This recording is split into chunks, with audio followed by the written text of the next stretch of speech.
Na contínua saga do conflito entre Ucrânia e Rússia, o cenário está montado mais uma vez em 6 de fevereiro de 2025. Encontramo-nos imersos na seção sul de Donetsk, onde a Federação Russa e a Ucrânia continuam seu confronto de alto risco. Os russos, que recentemente garantiram o assentamento de Vonik-Vilka, agora exibem um nível aumentado de atividade, sinalizando uma nova fase neste conflito duradouro. Nas últimas 24 horas, as tropas russas avançaram ao sul de Novasilka, movendo-se estrategicamente por terrenos abertos e áreas florestais ao norte de Rivnopil. Seu progresso, marcado por um empurrão de zonas cinzentas para vermelhas, é mais do que uma mera manobra tática. É um símbolo das marés cambiantes neste complexo cenário geopolítico. Em um desenvolvimento reconhecido por ambos os lados, os russos fizeram avanços significativos a oeste de Rosdônio. A 42ª Brigada de Infantaria da Marinha Russa desempenhou um papel crucial, capturando sistemas de posicionamento estratégicos e garantindo trechos de floresta a sudoeste de Rosdônio. Com um avanço de até 1,2 quilômetros para oeste, as linhas de frente foram meticulosamente ajustadas, demonstrando a abordagem metódica do exército russo. Isso não se trata apenas de ganho territorial, é um testemunho de sua previsão estratégica e proeza militar.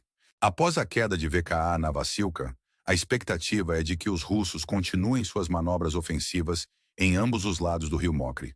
Seus olhos estão voltados para o rio Vorfcher, um marco geográfico-chave que demarca a fronteira administrativa entre Donetsk e Dnipropetrovsk. Enquanto isso, em Suchialos, as tropas russas cruzaram habilmente um pequeno cânion, fortificando suas posições apesar do bombardeio ucraniano e, assim, expandindo ainda mais suas zonas de controle. Em Andriivka, os esforços da 114ª Brigada Russa deram frutos, pois eles alcançaram as primeiras trincheiras e adquiriram parcelas de floresta estratégicas. Apesar do bombardeio incessante ucraniano, as tropas russas mantêm suas posições, incorporando resiliência nas zonas cinzentas. A luta por Andriivka continua, com soldados russos agora se aproximando das ruínas nordeste da vila, e sua presença em vilas como Udaten significa uma busca firme por pontos estratégicos. As forças ucranianas permanecem vigilantes, com blogueiros militares destacando a chegada de novos reforços russos, sugerindo um aumento iminente da pressão nas posições ucranianas. Em Baranevka, sudeste da estrada T-05/04, as forças russas garantiram um avanço de 800 metros para o norte, estabelecendo controle e ajustando a frente de zonas cinzentas para vermelhas. Simultaneamente, unidades russas visam capturar assentamentos como Selenipol, Darivka e Vodani, com esforços contínuos para apreender Rissavka. Enquanto esses movimentos militares se desenrolam, os espectadores são encorajados a se manterem atualizados, assinando o canal e apoiando este esforço contínuo de reportagem. Tais ações, embora aparentemente pequenas, ajudam significativamente no processo de entrega de relatórios diários das linhas de frente. Os eventos em desenvolvimento servem como um lembrete da complexidade e gravidade da situação, provocando reflexão sobre as implicações mais amplas dessas manobras militares em um conflito que não mostra sinais de abrandamento. Mudando o foco, agora nos voltamos para a cabeça de ponte russa no rio Mosquil, ao norte de Kupiansk, onde as forças ucranianas enfrentam desafios substanciais em deter o avanço russo. As discussões anteriores sobre eliminar este ponto estratégico parecem cada vez mais distantes à medida que as forças russas, especialmente o 6º Exército, fazem progressos significativos. Nos últimos dias, eles cruzaram novamente o rio Denoskil, ao norte de Doritna, marcando um movimento estratégico crucial. A vila de Novoermolinsk, um ponto focal de batalhas anteriores, tornou-se novamente um local de contenção. Tropas russas que inicialmente cruzaram o rio enfrentaram resistência da 10ª Gebirgssturmbrigade ucraniana e da 3ª Brigada de Tanques, que temporariamente as empurraram de volta. No entanto, relatórios agora confirmam uma presença russa renovada, com a 25ª Brigada do Exército desembarcando na margem oeste e restabelecendo o controle nas ruínas de Nomlinsk. Esta vila, emblemática do conflito mais amplo, mais uma vez cai sob a sombra das ambições do 6º Exército Russo de expandir seu ponto de apoio. Imagens de drones da Sil-Nimanasi na 2ª Brigada Ucraniana corroboram a presença de soldados russos a noroeste de Nomlinsk, em meio a uma paisagem montanhosa que oferece tanto pontos estratégicos de vantagem quanto desafios formidáveis. A área de controle russa, expandida em comparação com o dia anterior, significa uma mudança decisiva de incerteza cinzenta para as zonas vermelhas de controle estabelecido. A intenção por trás dessas manobras é clara: solidificar e expandir a cabeça de ponte, preparando o terreno para avanços futuros. Enquanto essas operações terrestres se desenrolam, a campanha aérea fornece um lembrete claro da natureza multifacetada do conflito. Recentes ataques aéreos pelas Forças Armadas Russas intensificaram-se, com a Luftwaffe estratégica russa lançando um número significativo de mísseis e drones em direção a alvos ucranianos. No total, a Ucrânia enfrentou um ataque de 165 mísseis diferentes durante a noite, marcando uma escalada significativa. A estratégia de ataque envolveu 123 drones, particularmente do tipo Shahed-136, penetrando no espaço aéreo ucraniano de todas as direções. O sistema de defesa aérea ucraniano conseguiu derrubar 56 drones, mas o destino dos 61 restantes permanece incerto. Este ataque aéreo implacável serve como um lembrete claro dos riscos elevados e da natureza incessante do conflito. Os mísseis, lançados de regiões como Voronezh e da península da Crimeia, incluíram 7 mísseis balísticos Iskander-M e foguetes H-59, guiados por ar adicionais. Estes ataques foram complementados por lançamentos do Mar Cáspio e do Mar Negro, com a Força Aérea Estratégica Russa, utilizando bombardeiros Tupolev, implantando uma gama de tipos de mísseis, incluindo o H-22 e o H-101. O Estado-Maior ucraniano manteve-se em silêncio sobre o número exato de mísseis interceptados, deixando o público especular sobre o verdadeiro impacto desses ataques. Após esses ataques, cidades ucranianas como Pavlograd, na região de Dnipropetrovsk, enfrentaram apagões, provavelmente devido a ataques direcionados à infraestrutura de energia. As cidades de Kharkiv e seus arredores, incluindo Chuhuiv e Balaklia, também sofreram com estas operações, com explosões resultando em ferimentos e mais interrupções na vida diária. A cidade central de Balava experimentou um trágico impacto em um prédio residencial por um míssil H-22, levando a vítimas e destacando o impacto humano dessas táticas militares. À medida que a poeira assenta, continuam a surgir relatos sobre novos impactos na infraestrutura de energia em regiões como Poltava, com apagões e ataques a complexos militares industriais, ressaltando ainda mais a natureza disseminada deste conflito. Voltando nosso olhar para a cidade de Zaporizhia, ela recentemente resistiu a um dos ataques mais severos da memória recente. Quase 20 drones, acompanhados por vários mísseis, devastaram parte da cidade, afetando tanto áreas residenciais quanto industriais. Essa devastação é um lembrete sombrio do impacto da guerra sobre os civis, assim como infraestrutura e lares que carregam as cicatrizes do conflito. Da mesma forma, em Kiev, Melitopol e na região de Sumy, explodiram-se relatos de explosões, embora os detalhes específicos permaneçam escassos. Esses incidentes refletem a volatilidade contínua e a incerteza que definem o estado atual das coisas. A cidade de Odessa, uma joia cultural e histórica, também não foi poupada. Ataques recentes envolvendo mísseis balísticos Iskander têm como alvo o coração da cidade, impactando o centro histórico reconhecido como Patrimônio Mundial da Unesco. O Hotel Bristol, um símbolo da grandeza arquitetônica de Odessa, foi danificado no ataque. Fontes russas especularam sobre a presença de especialistas militares estrangeiros e diplomatas no hotel, embora essas alegações permaneçam não verificadas.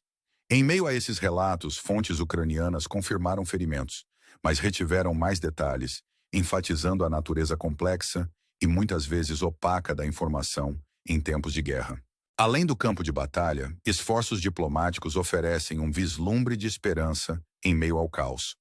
O recém-inaugurado presidente do Semana Sinewá, Donald Trump, anunciou discussões em andamento com a Federação Russa, visando encerrar o conflito. Embora os detalhes permaneçam elusivos, Trump indicou que as conversas estão em andamento, com planos para uma reunião com a liderança russa no horizonte. Seu enviado, KT McFarland, expressou otimismo de que uma resolução poderia ser alcançada dentro de meses, em vez de anos, sugerindo uma potencial mudança na abordagem internacional a esta crise duradoura. À medida que digerimos esses desenvolvimentos, a pergunta permanece: o que será necessário para trazer uma paz duradoura a uma região tão profundamente entrincheirada em conflito? A resposta pode residir no equilíbrio delicado entre estratégia militar, negociação diplomática e o espírito inabalável daqueles afetados pela guerra. Enquanto continuamos a monitorar a situação, convidamos você a se manter informado assinando nosso canal para as últimas atualizações. Seu apoio não só ajuda nossos esforços para fornecer relatórios precisos, mas também honra a resiliência daqueles que vivem nesses tempos desafiadores. Obrigado por se juntar a nós nesta jornada e até a próxima vez, desejamos uma noite pacífica. Enquanto continuamos a explorar os eventos em desenvolvimento no conflito entre Ucrânia e Rússia, a situação permanece complexa e dinâmica. Focando ainda mais no cenário estratégico, revisitamos a cabeça de ponte russa no rio Mosquil, ao norte de Kupiansk. As forças ucranianas encontram-se em um ponto crítico, enfrentando desafios significativos para deter o avanço russo e conter a expansão desta cabeça de ponte crucial. As discussões anteriores sobre eliminar este ponto estratégico parecem cada vez mais distantes à medida que as forças russas, particularmente o Sexto Exército, persistem em fazer progressos substanciais. Nos últimos dias, eles cruzaram novamente o rio Denoskil, ao norte de Doritna, marcando um movimento crucial que remodela o cenário estratégico local. A vila de Novoermolinsk, anteriormente um ponto focal de batalhas intensas, é novamente um local de alta contenção. As tropas russas, que inicialmente cruzaram o rio, enfrentaram resistência feroz da 10ª Gebirgssturmbrigade ucraniana e da 3ª Brigada de Tanques, que conseguiram empurrá-los temporariamente de volta. No entanto, relatos recentes confirmam uma presença russa renovada, com a Vladimir em 5ª Brigada do Exército garantindo um desembarque na margem oeste e restabelecendo o controle nas ruínas de Nomlinsk. Esta vila, emblemática do conflito mais amplo, agora cai sob a sombra das ambições do Sexto Exército Russo de expandir seu ponto estratégico.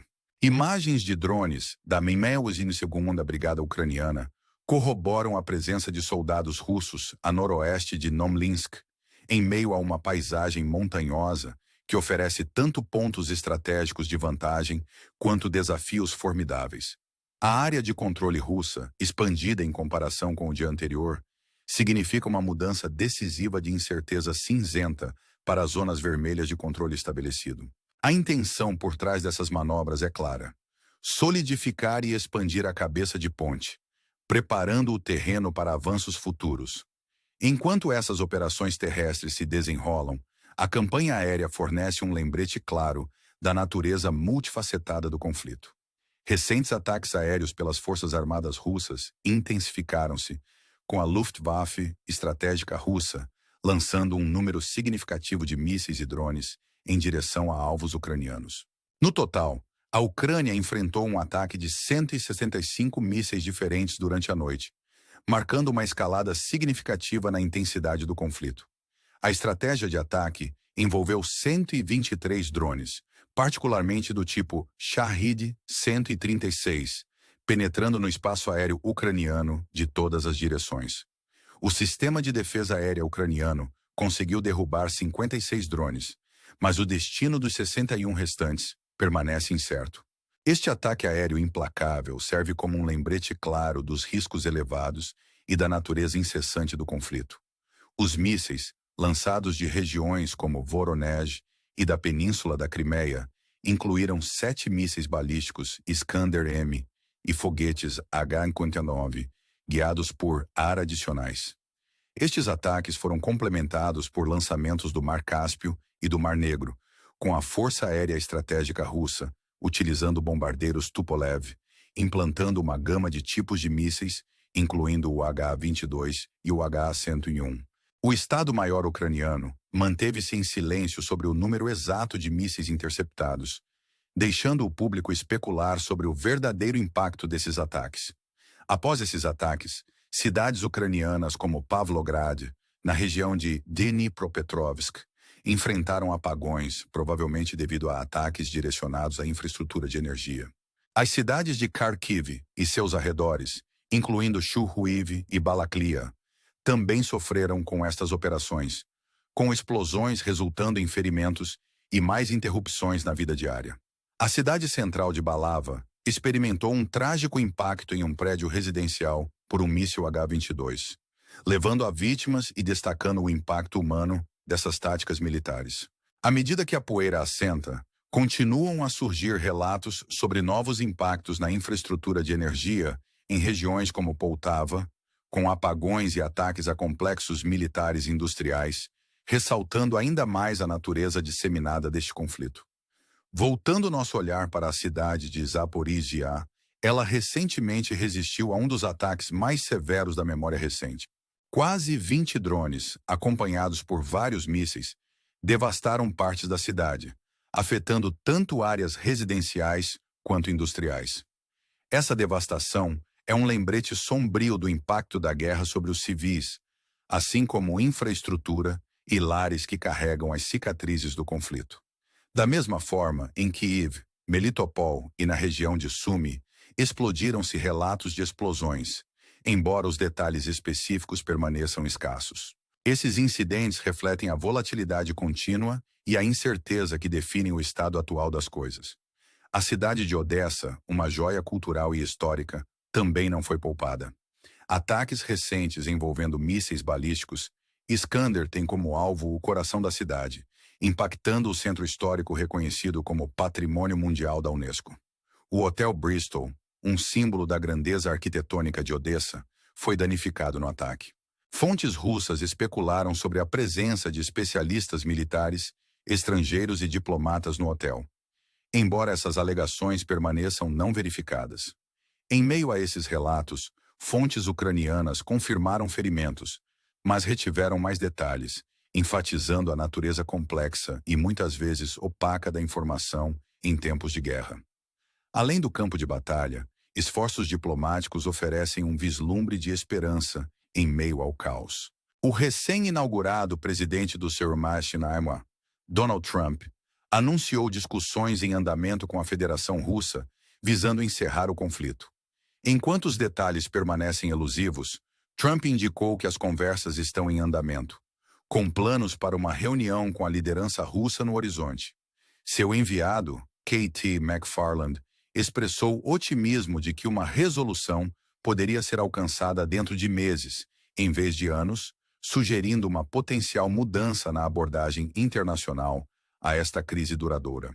À medida que digerimos esses desenvolvimentos, a pergunta permanece: o que será necessário para trazer uma paz duradoura a uma região tão profundamente entrincheirada em conflito? A resposta pode residir no equilíbrio delicado entre estratégia militar, negociação diplomática e o espírito inabalável daqueles afetados pela guerra. Enquanto continuamos a monitorar a situação, convidamos você a se manter informado, assinando nosso canal para as últimas atualizações. Seu apoio não só ajuda nossos esforços para fornecer relatórios precisos, mas também honra a resiliência daqueles que vivem nesses tempos desafiadores. Obrigado por se juntar a nós nesta jornada e até a próxima vez, desejamos uma noite pacífica.